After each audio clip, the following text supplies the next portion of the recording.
Hola, buenas tardes. Bienvenidos el día de hoy desde la altura más grande en Caracas, en el Hotel Humboldt. Estamos transmitiendo en vivo con una invitación del Hotel Humboldt y una relación institucional y de responsabilidad social junto con el Centro Médico Docente de la Prioridad. En esta ocasión, en el mes del cáncer de mama, en el mes rosa, y por eso hemos hecho coincidir esta actividad desde este maravilloso escenario para tratar de conversar sobre una patología muy importante que es el cáncer de mama, siendo la principal causa de muerte en nuestras mujeres en Venezuela y en el mundo de causa de cáncer. Es por eso que para nosotros es muy importante y desde el Centro Médico Docente de la Trinidad, donde nuestra principal función, una de nuestras principales misiones y visiones es la educación y la prevención. Y como parte de educación, vamos a hacer esta actividad para tratar de concientizar a la población en general de la importancia del cáncer de mama. Y en esta oportunidad nos van a acompañar en este conversatorio dos personas muy importantes en nuestro centro médico docente. Una, el doctor Carlos Pacheco, quien es mastólogo especialista, cirujano especialista en patología mamaria y con una amplísima experiencia en el manejo, tratamiento y sobre todo prevención del cáncer. Y Alejandro González, quien forma parte de nuestro equipo de residentes de posgrado, porque debemos recordar que en el Centro Médico Docente de la Trinidad tenemos posgrado de radiología y en esta oportunidad Alejandro fue asignado por su servicio para incorporarse en esta actividad y darnos información sobre esta importante patología. Entonces, bueno, estamos conectados por Zoom y estamos conectados por Instagram Live, tanto del Humboldt como del Centro Médico Docente de la Trinidad. Entonces, para comenzar con la actividad, bueno, tenemos que recordar que el cáncer de mama es una de las principales causas de muerte y todavía sigue siendo importante su prevalencia, porque mundialmente el cáncer de mama persiste con la prevalencia.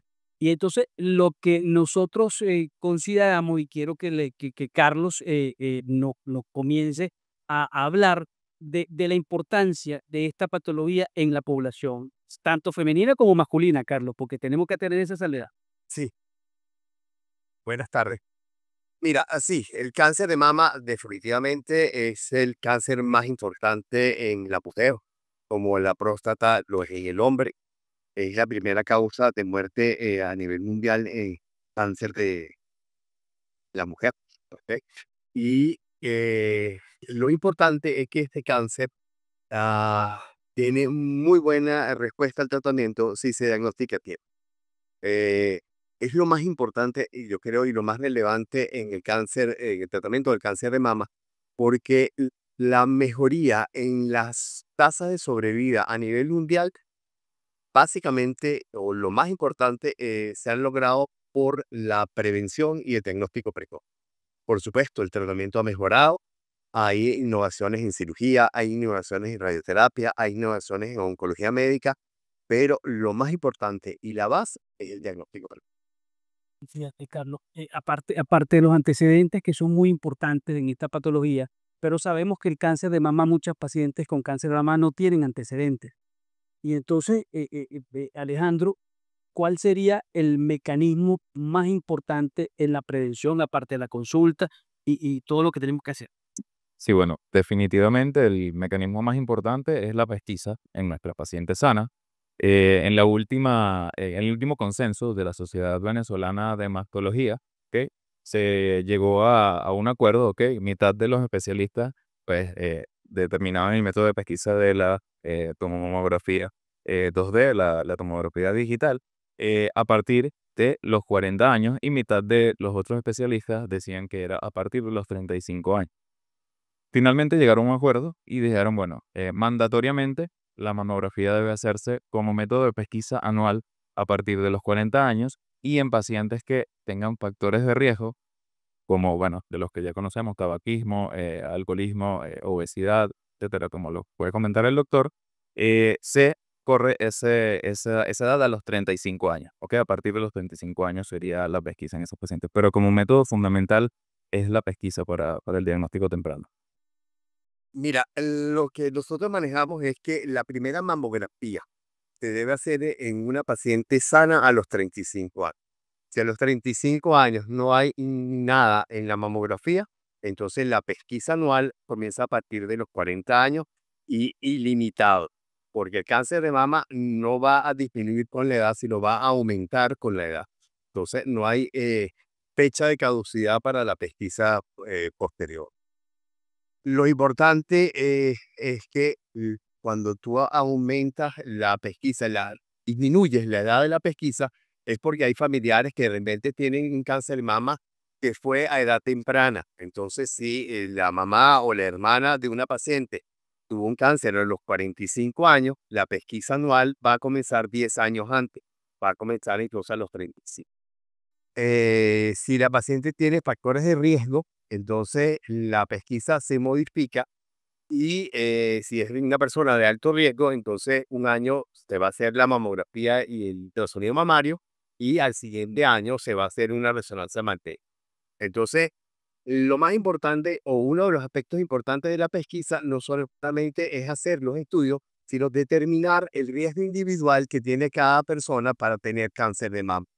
Y aquellas personas que tengan alto riesgo, entonces se va a modificar la pesquisa para tratar de hacer el diagnóstico precoz de si llega a tener cáncer.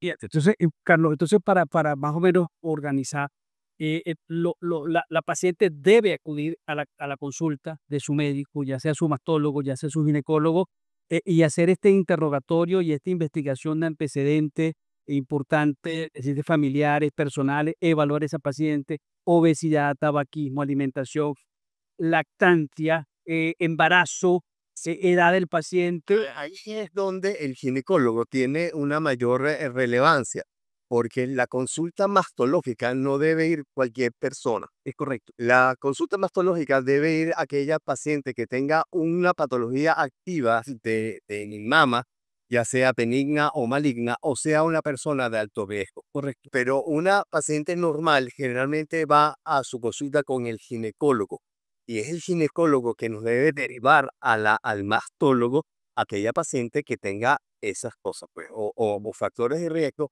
o tenga una patología activa, benigna o no. Es correcto. Es por eso que nosotros en el Centro Médico Consciente trabajamos con unidades, de unidades de mastología y en ginecología, pues nada, hacemos el control ginecológico que por supuesto a toda mujer debe estar acudiendo a su control ginecológico todos los años y dentro de eso vamos entonces a hacer toda esta intervención, toda esta investigación y indicarle la mamografía en el momento indicado.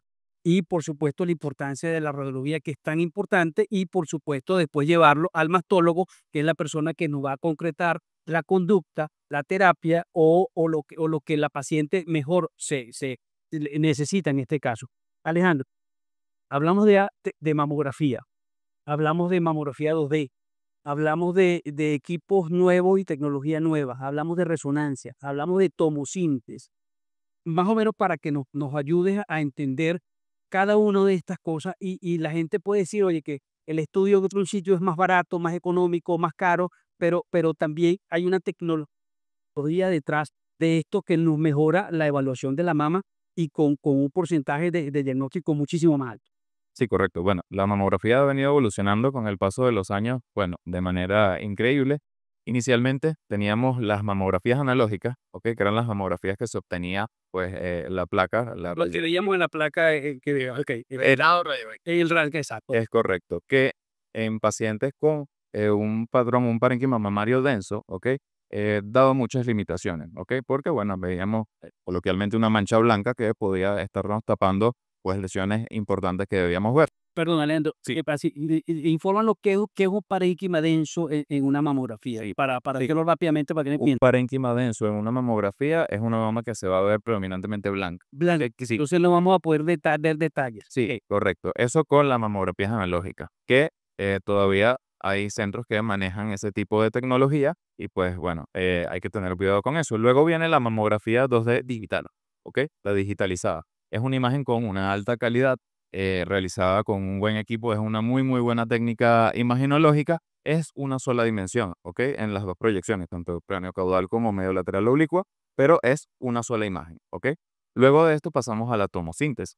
La tomosíntesis o mamografía 3D es un estudio tomográfico de la mama con cortes milimétricos, cada milímetro, ¿ok? Que evalúa todo el espesor de la mama y nos permite a nosotros evaluar corte a corte todo el tejido mamario. Y esto es el beneficio que nos entrega pues la tomosíntesis por sobre la mamografía digital en 2 dimensiones, ¿ok? Pero son dos técnicas muy buenas y dos técnicas de pesquisa excelentes.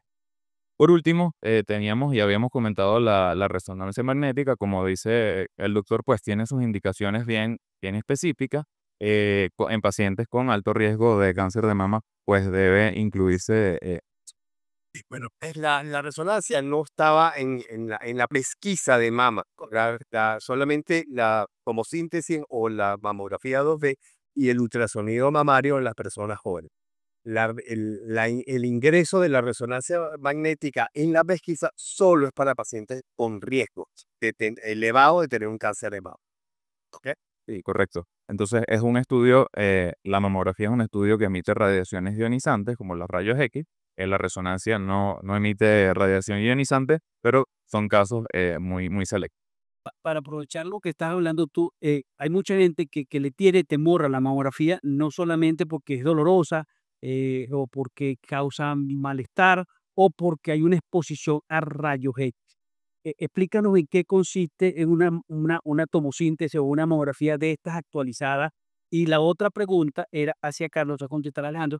Carlos, cuando tú tienes un paciente o tenemos un paciente, ¿qué es lo que nosotros le vamos a pedir al paciente y qué es lo que nosotros le recomendamos realmente al paciente para facilitar el diagnóstico y la evaluación? Ok.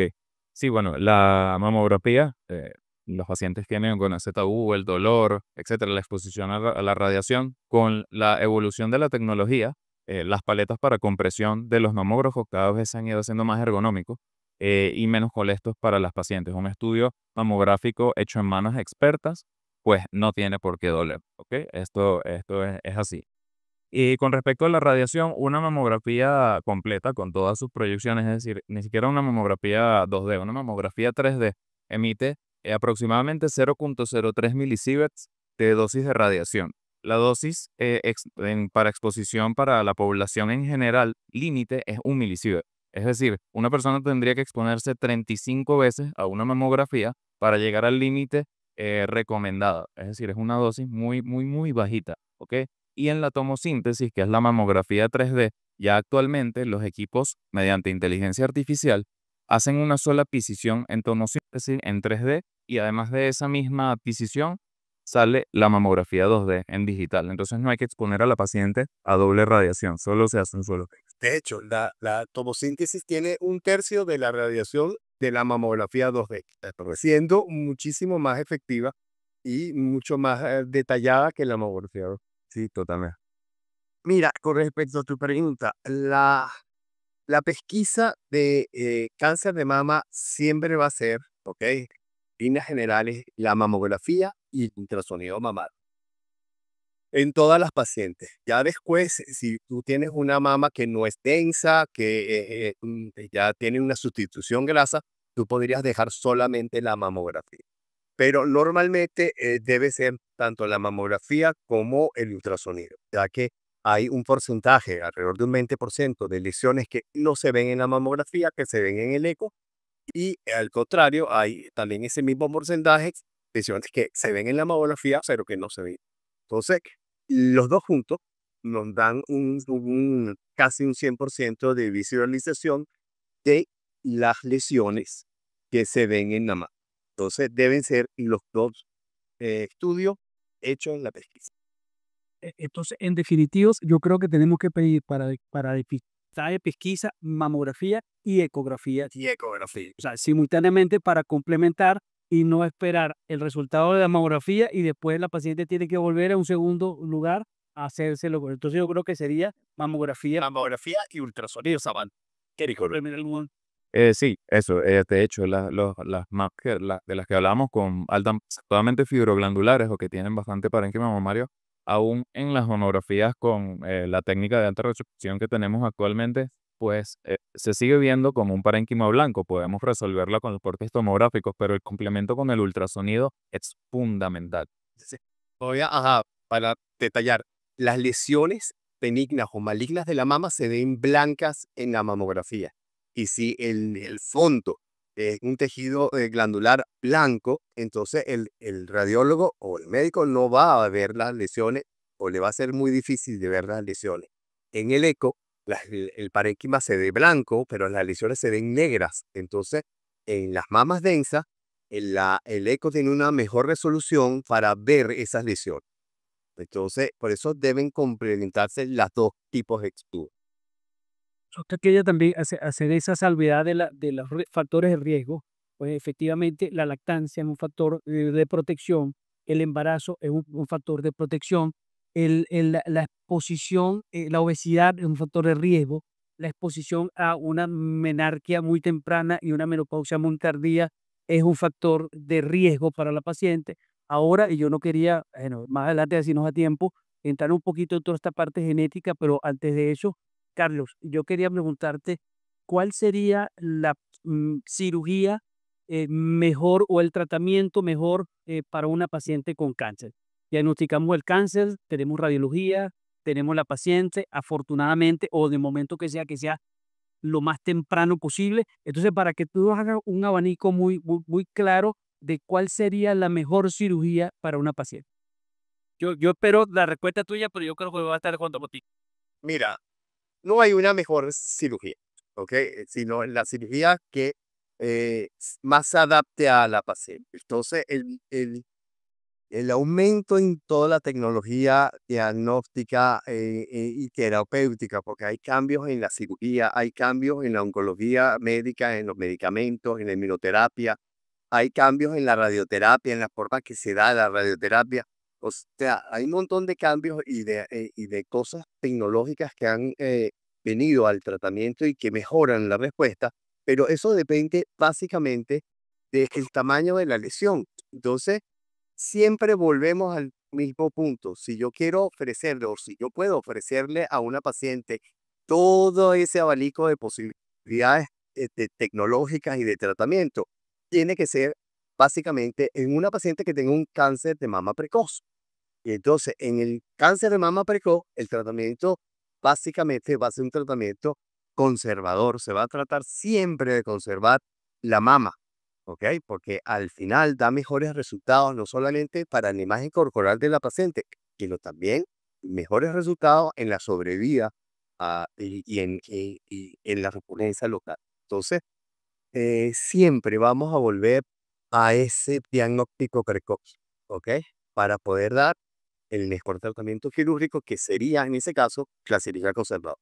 Las pacientes que tienen ya unas lesiones muy grandes, generalmente van a una mastectomía radical, ¿ok? Con o sin reconstrucción, eso lo podríamos hablar, pero siempre el tratamiento va a ser más agresivo, ¿ok?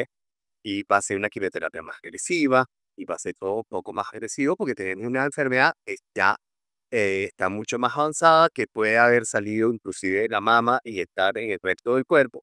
Entonces, el tratamiento va a ser siempre más complicado, va a ser más complejo y no va a tener tanto buen resultado como un tratamiento. Definitivamente, al ser muy preventivo y al ser muy precoz el diagnóstico, el tratamiento que Carlos va a ofrecer a esta paciente va a ser muy menos invasivo, con menor compromiso para el paciente y pues, no solamente en la parte estética, porque todo eso también ha cambiado mucho, Carlos. E inclusive hace unos años, recuerdo hace un montón de años, una lesión pequeña inclusive era mastectomía y amputaban las mamas completamente. Ya eso ha cambiado mucho, todo ha cambiado. Y la otra parte es el avance tecnológico de anestesia, de cirugía, y de compromiso para esa paciente sin ser tan agresivo, se obtienen mejores resultados, mejor evolución sin ser una amputación Radical. tan radical. Sí.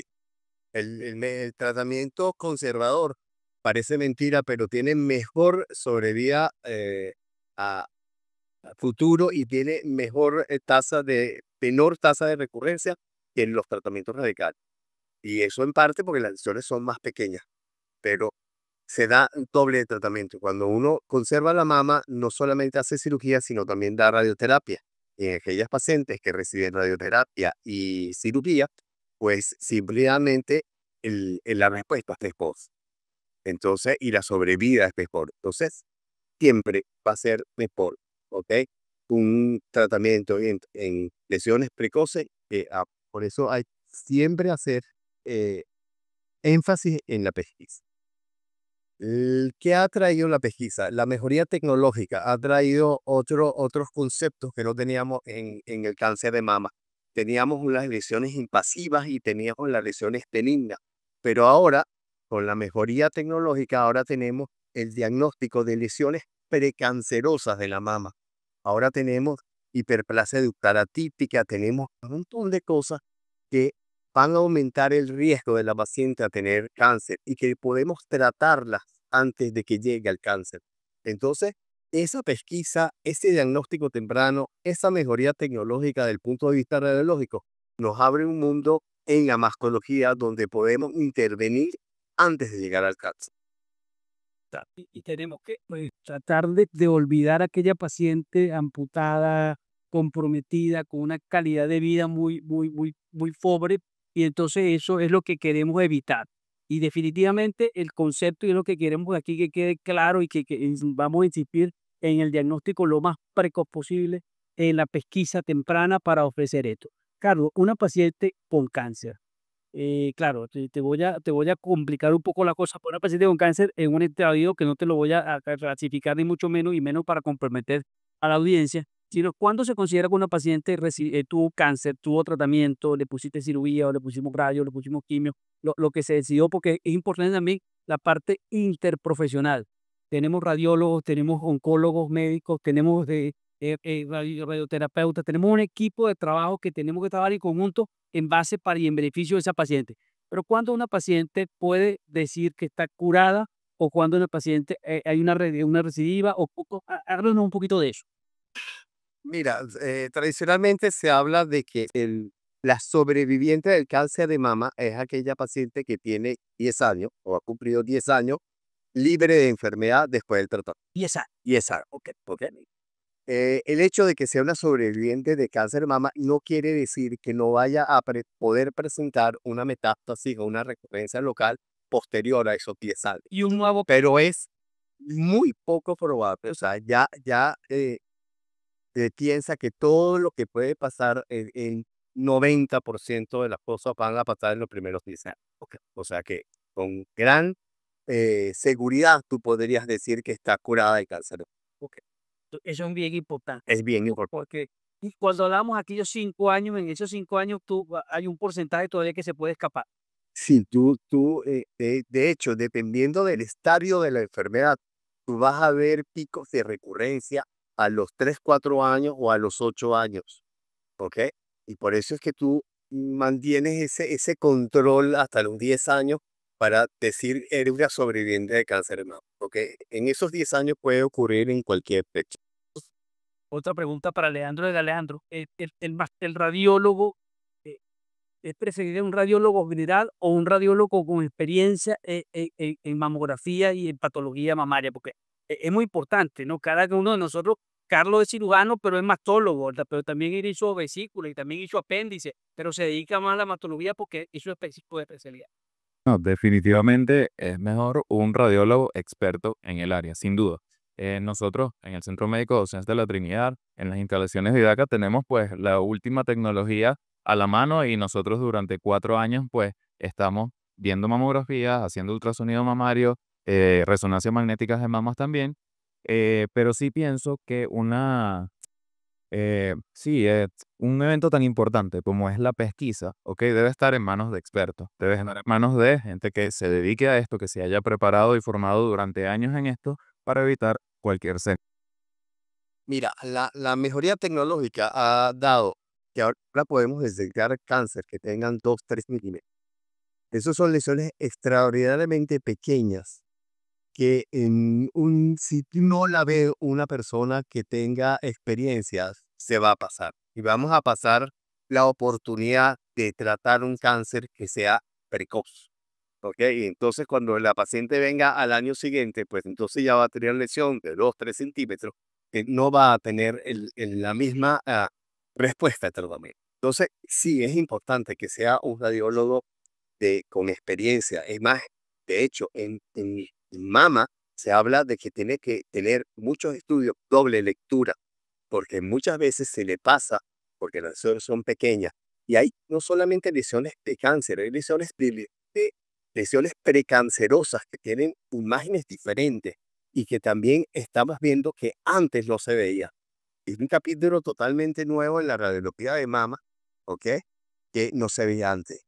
Hace unos meses atrás hubo un simposio en Argentina sobre resonancia magnética en cáncer de mama y estaban describiendo signos radiológicos nuevos, no vistos antes, ¿ok? En el diagnóstico de cáncer de mama. Quiere decir que la tecnología está avanzando, ¿ok? Y que si no hay personas dedicadas a eso, entonces no vamos a hacer diagnóstico que nos puede dar esa tecnología. Y ahorita que estamos con la inteligencia artificial, sí, porque la gente nos va a preguntar inteligencia artificial y mamografía o mejoría ¿qué opina, Carlos? Y después Alejandra, ¿qué opina? Bueno, Mira, eventualmente, ¿ok? Un radiólogo o un cirujano mastólogo viendo un número determinado de pacientes durante tantas semanas al año, durante tantos años, quizás habrá visto 20.000 mamografías, por decirte un número. La inteligencia artificial puede ver millones de mamografías, ¿ok? Antes de emitir un juicio, porque su capacidad para revisar los estudios que se han realizado es infinita. Entonces, eventualmente, ¿ok? Así como pasó con los electrocardiogramas en cardiología, la inteligencia artificial va a poder dar diagnósticos que el radiólogo o el mastólogo no puede dar. ¿Está al día eso? No, todavía no, pero vamos para allá. Sí, bueno, la inteligencia artificial en el área de la radiología parte desde el inicio y desde que se hace el estudio mamográfico, como les comentaba. Los estudios de tomosíntesis o de mamografía 3D adquieren muchísimos cortes y es por inteligencia artificial que se escogen los mejores cortes para representarla en la imagen 2D. Eso ya como inicio. El patrón de esa mamografía, el patrón de densidad mamaria, ya el equipo también te dice, mira, esto es un patrón A, esto es un patrón B, esto es un patrón C o un patrón D. Y ya hay softwares que se están desarrollando, tanto para mamografía como para eco, en los que la inteligencia artificial evalúa la imagen y te dice, mira, con el ojo acá. O en el eco te dice, por ejemplo, ya hay software que te pueden clasificar una lesión que tú le muestres por ecografía, porque el eco es un estudio operador dependiente, no encuentras la lesión, luego le presentas eso al software y te puede decir el VRATS, por ejemplo, que clasifica esa lesión. Entonces, son cosas que van avanzando, todavía falta muchísimo, falta mucho, mucho, pero son cosas que vienen y que nos van a ayudar a mejorar esa pesquisa y estos diagnósticos. quería tocar una cosa importante porque seguramente, y ahora hay por ahí unas preguntas allí, ya está el uso de hormonas sobre todo en pacientes menopáusicas, que ya los últimos consensos, el WHO, que salió hace 10 años, no, nos limitó un poco el uso de las hormonas en relación a cáncer y que enfermedad cardiovascular. Ahora las últimas revisiones, inclusive el WHO y en la revisión de FIGO, ya nos da un poco de permiso, pero siempre individualizando a la paciente, sobre todo para tratar estos síntomas menopáusicos, para dar una terapia hormonal menopáusica o el síndrome urogenital que es tan importante en la paciente. Y por supuesto, nuestras mujeres cada vez van a tener o necesitan una vida más sana, sobre todo el paciente menopáusica, que ya antes nuestras mujeres menopáusicas antes no tenían esta calidad de vida que tienen ahora y tenemos que mejorarle. Entonces, Carlos, algo de... Vamos a entrar en un tema. Yo en teoría soy oncólogo y debería estar en contra de las hormonas y yo soy oncólogo, mastólogo y estoy a favor de las hormonas. Correcto. El problema fue que eh, había un montón de estudios que decían y las bendiciones que tiene el tratamiento hormonal en las pacientes posmenopáusicas, pero se llegó a un trabajo que no vale la pena nombrar, pero que es mal hecho, que nos puso a todos los médicos a hacernos preguntas que no teníamos respuesta. Y entonces el tratamiento hormonal en las posmenopáusicas se vino a menos. Eso dio pie a hacer cuestionar, a hacer preguntas, a obtener respuestas. Y otra vez el tratamiento hormonal está cogiendo auge porque ahora se sabe a a quién no, cuándo empezar y cuándo terminar, ¿ok? Para poder dar beneficios y no tener problemas por dar el tratamiento hormonal. Ahora, en líneas generales, tratamiento hormonal a las personas indicadas, bien indicados, es tremendo tratamiento para muchas de las patologías que se ven en la menopausa de forma mayor. Correcto. Eso es importante que lo llevemos claro porque seguramente en nuestra audiencia hay mucha paciente menopáusica o que se recuerda de aquellos trabajos que decían que no hormonas con cáncer de mama y ahora sí, sí hay que individualizarlo, hay que estudiarlo y ofrecer. Hay una pregunta por allí, varias preguntas, una pregunta. Tenemos una pregunta a través de Instagram de una persona que dice que cómo se maneja el acompañamiento psicológico de las pacientes en este sentido, pues a través del profesionalismo presente y también en qué momento se considera el vaciado de la mama para evitar el cáncer. Si eso realmente funciona, si se trabaja en el país, cómo se maneja ese diagnóstico como prevención. Ok, yo voy a infiltrar la primera parte porque la segunda parte es absolutamente de Carlos. El apoyo psicológico es importantísimo. El acompañamiento de un personal bien entrenado, psicológico, el apoyo familiar, el entorno de la pareja, el entorno de los hijos, ese apoyo es muy importante en una paciente oncológica y más en una paciente con cáncer de mama. Entonces, eso es prioritario y eso debe ser un punto de honor para tratar estas pacientes y apoyarlas desde el punto de vista psicológico es importantísimo. Y la segunda parte va a ser para Carlos, que va a ser bien interesante e importante esa pregunta. Mira, la mastectomía como prevención para el cáncer de mama está básicamente indicado en pacientes que tienen enfermedades o factores genéticos que van a dar una incidencia muy alta de cáncer de mama. Entonces, no es tan fácil que si es genético o no, porque hay muchas enfermedades genéticas que van a dar riesgos diferentes para tener cáncer de mama. Entonces, hay que evaluar no solamente cuál es ese riesgo genético, sino qué otros factores de riesgo tiene la paciente aparte de ese riesgo genético. Y en segunda instancia, que es muy importante, es a la edad en que se hace la determinación de ese riesgo genético. Porque no es lo mismo que yo tenga una paciente de 30 años con un BRCA positivo, ¿ok? Que yo puedo darle un tratamiento distinto sin hacer la mastectomía hasta que ella pueda tener sus hijos y después entonces, más adelante, hacer una mastectomía. Yo puedo hacer eso, ¿ok? Si yo tengo una paciente que le hago esta determinación ya después de los 40 años, entonces ya no le voy a dar un tratamiento hormonal, sino le voy a decir o le voy a ofrecer la mastectomía. Entonces, esa mastectomía como tratamiento preventivo para el cáncer de mama es individual, ¿ok?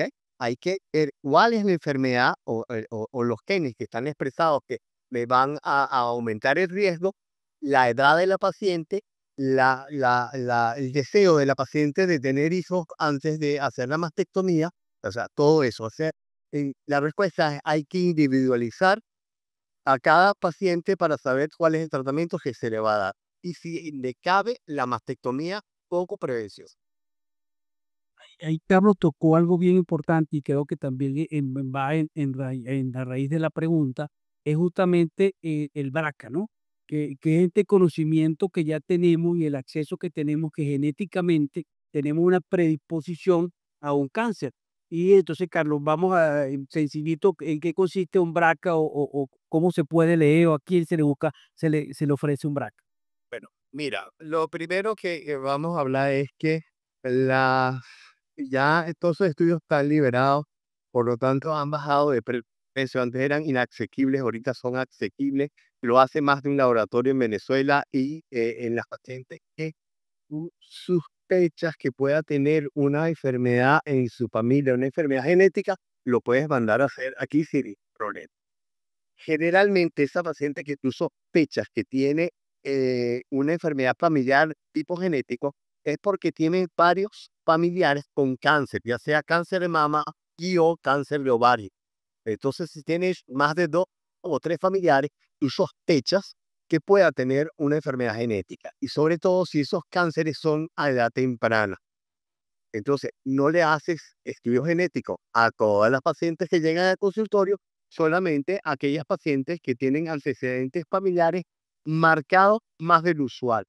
Porque yo puedo tener, una paciente puede tener una tía que tuvo cáncer de mama y eso no me genera una duda de que vaya a hacer un estudio genético, pero si la muchacha tiene una hermana y la mamá o la abuela que le dio cáncer a una edad temprana, entonces a ella sí le voy a solicitar el estudio genético. Sí, el estudio genético es esto, pues ya con el genoma humano ya conocemos mucho de la parte genética del humano y ya se sabe que hay genes o mutaciones genéticas que nos predisponen hacia una u otra enfermedad. Y en este caso el BRCA es esto. Esta paciente que tiene una mutación justamente en ese gen, en ese lóculo exacto, pero en relación a algo familiar que si quieres aportar. Sí, bueno, de hecho, que en estas pacientes con estas mutaciones y estos severos factores de riesgo para cáncer de mama, lo que comentaba el doctor, el estudio indicado o uno de los estudios indicados como pesquisa es la resonancia magnética con contraste, igual que la mamografía, pero en estas pacientes sí está indicada la resonancia con contraste como método de pesquisa. Pues son pacientes de alto riesgo.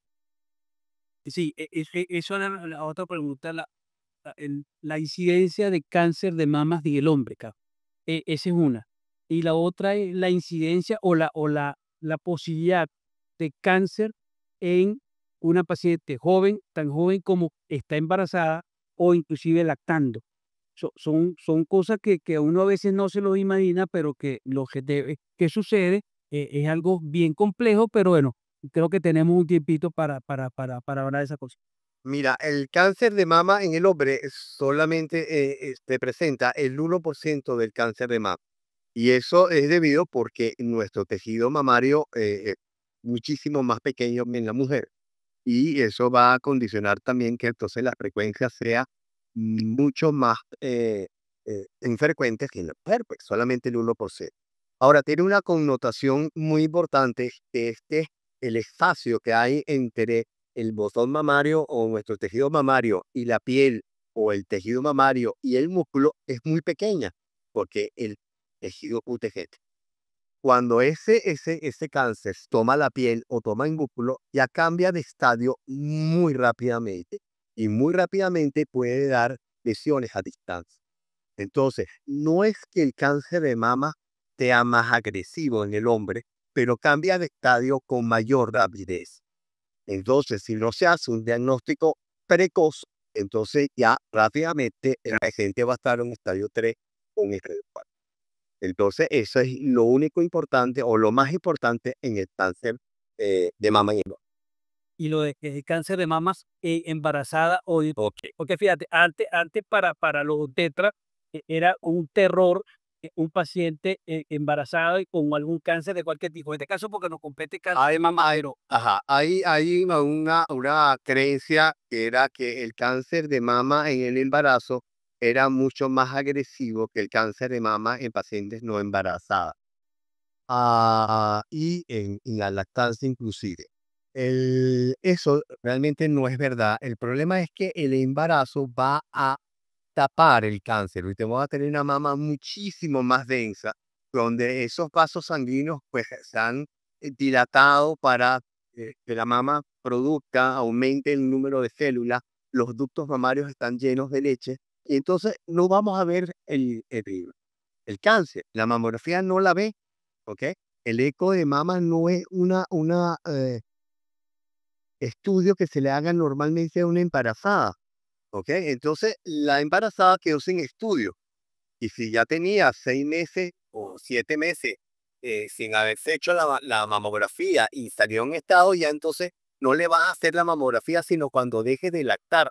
Entonces, ese periodo de fuera de la pesquisa es muy alto. Entonces, el cáncer va creciendo y cuando hacen el diagnóstico, ya el cáncer está avanzado.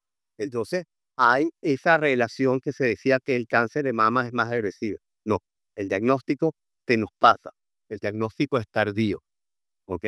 Entonces, pues, es diferente entonces el trato. hay una pregunta aquí que dice que si actualmente estamos viendo más cáncer en pacientes jóvenes? ¿Por qué? ¿Hay alguna relación o estamos diagnosticando más o qué está pasando? ¿Por qué estamos viendo mucho cáncer en pacientes? O un número, no mucho, pero un número importante. Yo creo que tenemos mejores estudios, que tenemos un diagnóstico precoz que antes no teníamos. ¿Ok? Y entonces el cáncer no es que se va a producir de la noche a la mañana, el cáncer va a tener unas lesiones precancerosas, el cáncer va a ir creciendo y yo ahora con estos estudios radiológicos puedo determinarlo antes. Entonces yo veo a una persona de 30, 40 años diagnosticar una lesión incipiente que de ahí va a diagnosticar antes a los 50 a los 60. Para comentar algo rápido sobre el embarazo y la lactancia, hace poco obtuvimos un estudio de la Sociedad Americana de Radiología en la que ellos afirman que la pesquisa no debe detenerse por el embarazo o la lactancia, ¿ok?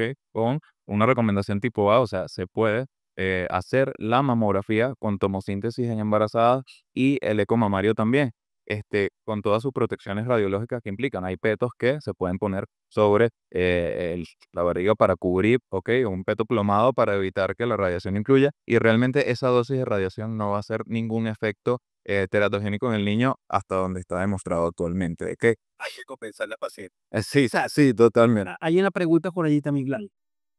Las mujeres con endometriosis de ovario o síndrome de ovario poliquísticos tienen mayor riesgo. Pero ahí me corresponde eso. Hay una relación hormonal predisponente en estas pacientes. El paciente con ovario poliquístico es una paciente con un síndrome metabólico, generalmente también va asociado con un poco de obesidad, con aumento de glicemia en sangre, y todos esos factores pueden condicionar como factores de riesgo a la patología mamaria.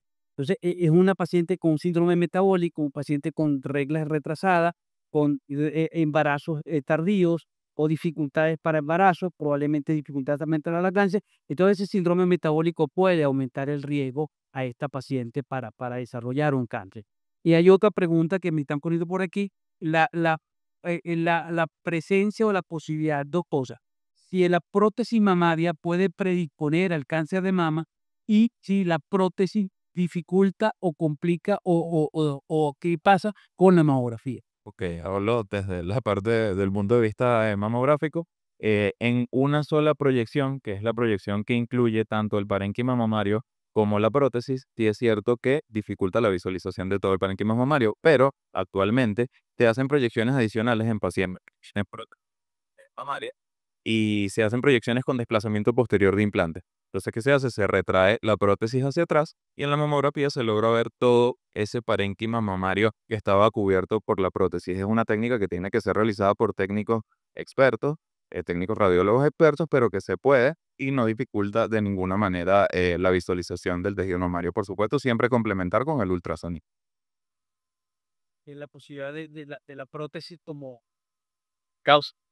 No, mira, volviendo al tema, volviendo otra vez a rebobinar, estas proyecciones, generalmente una mamografía de pesquisa tiene dos proyecciones por mama.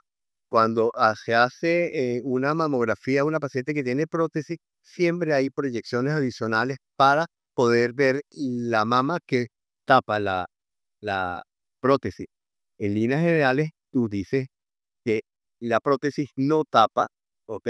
La aparición de un cáncer porque se hacen proyecciones adicionales. Pero tienes que tener un centro especializado que sepan hacerlo. Por eso es lo importante de que no vayan a cualquier sitio a hacerse un estudio por lo barato que sea, sino por lo bueno que es, ¿ok? Y lo segundo, la prótesis no produce cáncer de mama, ni siquiera cuando la prótesis se rompe va a producir cáncer de mama.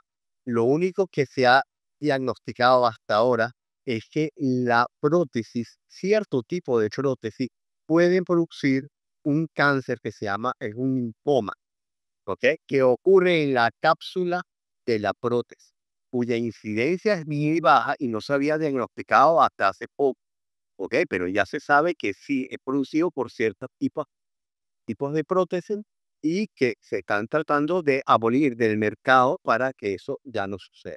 Pero eso es como una prótesis, una prótesis pues, En particular, que son prótesis que no son lisas, sino son las prótesis corrugadas, ¿ok? Que antes se ponían muchísimo y que ahora se están tratando de... otra pregunta. Hay una pregunta por ahí. En Venezuela realizan las pruebas genéticas que mencionaron. ¿Qué opciones de tratamiento existen y cuáles son sus ventajas y desventajas? Bueno, ya eso es más, y ya lo dijimos, ¿no?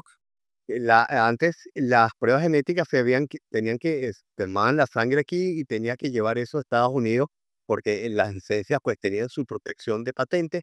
Esas patentes vencieron y ya desde hace unos años pues eso, cualquier laboratorio que monte las pruebas genéticas puede hacer pruebas genéticas y aquí en Venezuela no hay uno, hay varios que hacen esas pruebas genéticas. Así que se hacen aquí en Venezuela sin ningún problema.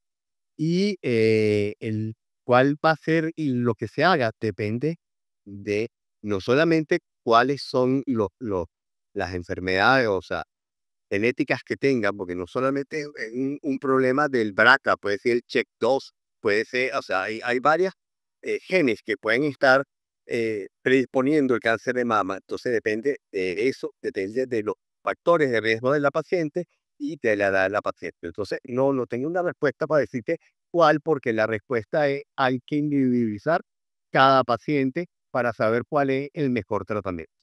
Cada paciente tiene que asistir a Tiene que consultas asistir para un consejo ¿Qué? genético, porque entonces hay que ver cuál es su problema genético y cuáles son sus antecedentes no genéticos y su edad para decidir una conducta adecuada. Yo creo que estamos por terminar. ¿Quería algo, Leandro? Bueno, comentar lo de la mamografía. No cualquier mamografía es un buen método de pesquisa. Creo que eso tiene que quedar claro. La mamografía ideal como método de pesquisa es la mamografía óptima, ¿ok? La mamografía digital, 2D o, si se puede, con tomosíntesis 3D y hecha en manos de expertos, no solo hecha en manos de expertos, sino analizada por radiólogos expertos en el área de hematología. Muy bien. Carlos, ¿quería alguna cosa? Bueno, fíjate, nosotros, yo creo que hemos tocado bastantes puntos importantes, sobre todo queremos que la gente se lleve la idea de la pesquisa. Es importante hacer el diagnóstico precoz de esta patología para de esa forma ofrecer un tratamiento adecuado y tratar de recuperar a ese paciente lo más sano posible. Cosas importantes de este conversatorio, agradecerle al Hotel Humboldt por la recepción en este maravilloso día. Hoy y el sábado y el domingo el Hotel Humboldt va a estar prendido de color rosa y por eso decimos que Caracas se prende de rosa desde el Humboldt. Agradecemos la iniciativa del Hotel Humboldt por darnos este color tan hermoso y al terminar el Instagram también los invito a que las pacientes que participaron en el concurso de 5 mamografías que damos las gracias también a IDACA, que es nuestro centro radiológico en el Centro Médico Docente, también ofreció 5 mamografías sin costo. Al final se van a dar los nombres de las ganadoras de las 5 mamografías. Cuando terminemos el Instagram, en el mismo Instagram se van a notificar las 5 ganadoras de las 5 mamografías. Y eso lo hacemos con una intención de decirle a nuestros pacientes que la importancia es la mamografía, el diagnóstico, la prevención y el despistaje. Carlos, muchísimas gracias. Alejandro, encantado. Yo creo que no nos queda más sino despedirnos y agradecerles a todos ustedes por la presencia y agradecerles a ustedes por la información, porque yo creo que definitivamente la docencia de educación es lo importante. Muchísimas gracias. Ya veo.